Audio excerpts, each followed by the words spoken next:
ટોમહોક missile ઈરાનમાં હાલ તબાહી વચ્ચે થોડીવાર બાદ સામે આવશે ખેમેનેઈ।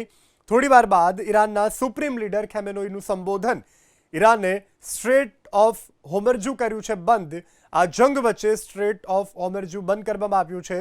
ઈરાન ઓમાન વચ્ચેનો દરિયાઈ તેલ માર્ગ છે હોર્મુઝ। તો આ મહત્વના સમાચાર પ્રાપ્ત થઈ રહ્યા છે। તંગદિલી પરિસ્થિતિ અત્યારે જોવા મળી રહી છે। ઈરાન પર મંડરાઈ રહ્યું છે સૌથી મોટો હુમલાનો અત્યારે ખતરો ઈરાન તરફ આગળ વધી રહી છે।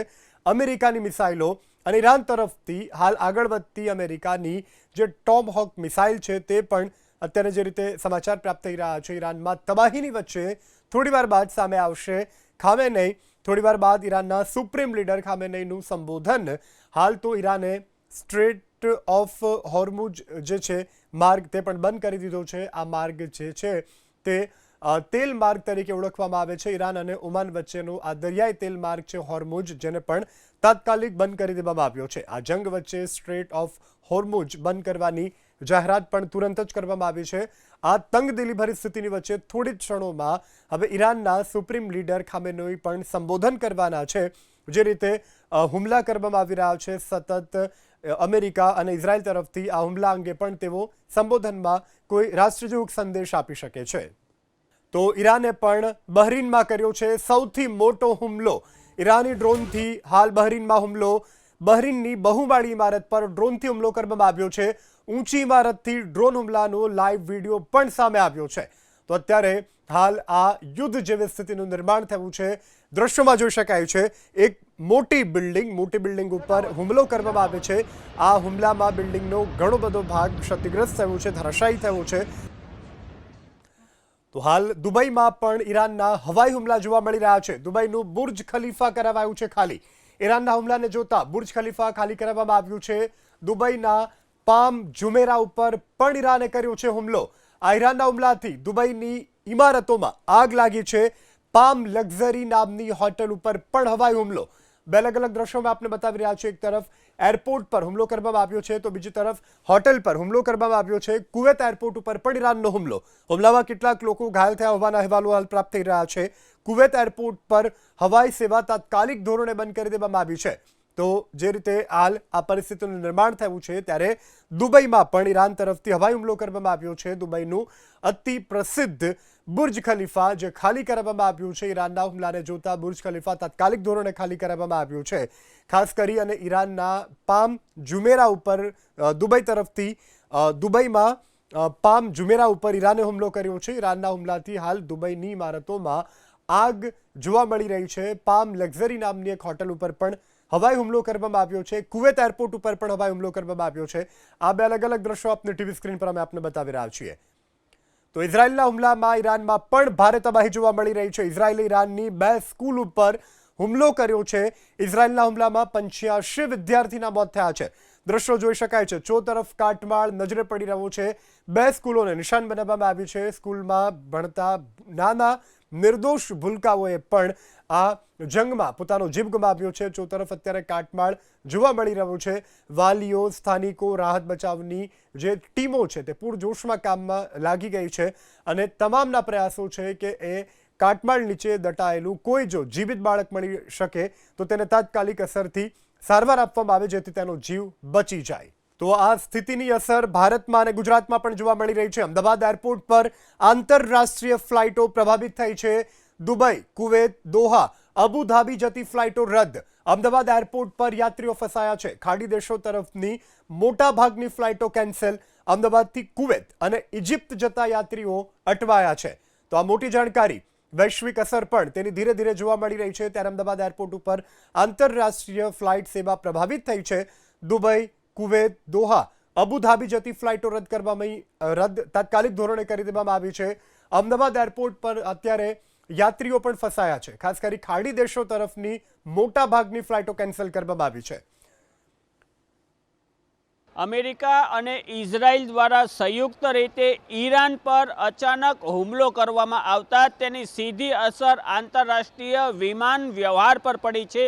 આપ સીધા દ્રશ્યો જોઈ રહ્યા છો અમદાવાદ ઇન્ટરનેશનલ એરપોર્ટના। અમદાવાદ ઇન્ટરનેશનલ એરપોર્ટ પર જે ખાડી દેશો સાથે કનેક્ટેડ ફ્લાઇટ છે તે મોટાભાગની ફ્લાઇટ રદ કરવામાં આવી છે। અમદાવાદથી ઉપડતી કુવેત, અને દુબઈની ફ્લાઇટ રદ કરવામાં આવી છે। આપ આ સીધા દ્રશ્યોમાં જોઈ રહ્યા છો કે અહીં કેટલીક ફ્લાઇટ કેન્સલ કરવામાં આવી છે।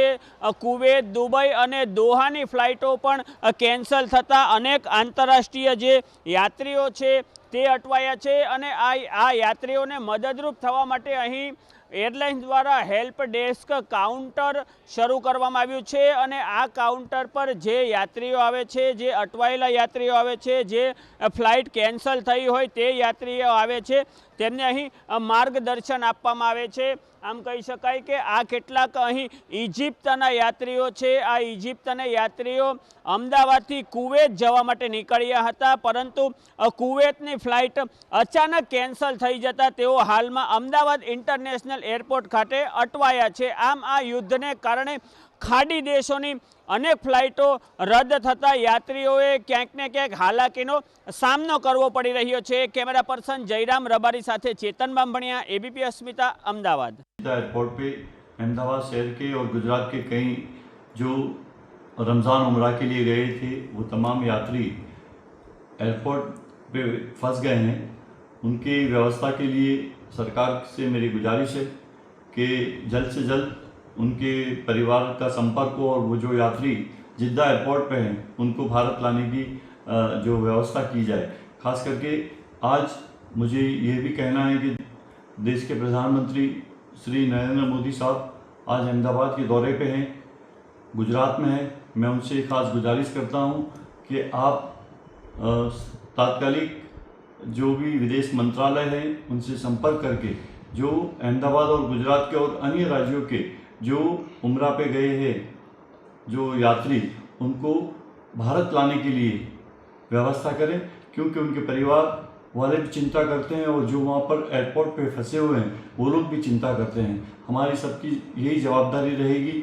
हमारे देश के विपक्ष के हमारे सम्मानीय नेता राहुल जी ने भी ट्वीट कर ये माहिती दी है और तमाम कांग्रेस के वरिष्ठ सांसद सभी भी जो दिल्ली में रहते हैं वो भी विदेश मंत्रालय के संपर्क में हैं और जो गुजरात के और अन्य राज्यों के जो यात्री है उनको वापस भारत लाने के लिए व्यवस्था करने में आए, ऐसी मेरी गुजारिश है। तो हिंदुस्तान के बहुत से लोग और साथ साथ गुजरात और अहमदाबाद के हाजी पवित्र यात्रा उम्रा के लिए मक्का और मदीना गए हुए हैं। जो रिपोर्ट आ रही है उसके मुताबिक सऊदी एयरपोर्ट पर कई भारतीय हाजी गुजरात या हिंदुस्तान आने का इंतजार कर रहे हैं। ऐसे वक्त में हम प्रधानमंत्री जी से और विदेश मंत्री जयशंकर जी और विपक्ष नेता राहुल गांधी जी से भी हम निवेदन कर रहे हैं कि भारतीय नागरिकों की सुरक्षा वो हमारी प्राथमिकता होनी चाहिए। सऊदी में जो हाजी फंसे हुए हैं उनको भारत लाने के लिए और साथ साथ गल्फ कंट्री में अन्य कारोबार के तहत लोग वहां पर गए हैं। कुछ लोग मजदूरी और काम के लिए भी वहां पर गए हुए हैं। वो तमाम लोग जो हिंदुस्तान वापस आना चाहते हैं ऐसे लोगों को तुरंत ही हिंदुस्तान लाने की व्यवस्था भारतीय प्रधानमंत्री और हमारे विदेश मंत्री तुरंत ही करें। और हम राहुल जी से भी निवेदन करते हैं कि वो सरकार पर दबाव बनाते हुए जो भारतीय नागरिक गल्फ कंट्रीज में फंसे हुए हैं उनको जल्द से जल्द हिंदुस्तान लाने की जो है वो व्यवस्था करनी चाहिए। मैं और साथ ही विधायक इमरान खेड़ावाला ये अपील जो है हम ट्वीट के माध्यम से भी कर रहे हैं और आपके माध्यम से भी ये बात को हम लोग पहुंचा रहे हैं।